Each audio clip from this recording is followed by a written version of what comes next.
ગૃહપ્રધાન અમિત શાહના ગુજરાત પ્રવાસનો આજે બીજો દિવસ છે। પરિવારજનો અને કાર્યકરો સાથે મકર સંક્રાંતિ પર્વની ઉજવણી કરશે।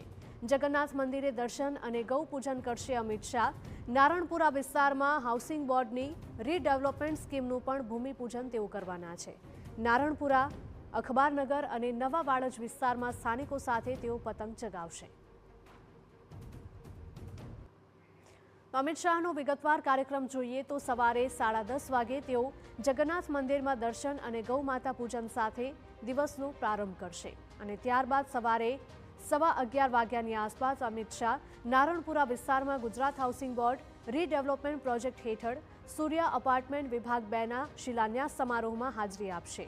સવારે 11:30 વાગે તેઓ નારણપુરા સ્થિત અર્જુન ગ્રીન ફ્લેટમાં સ્થાનિક કાર્યકરો સાથે પતંગોત્સવની મજા માણશે।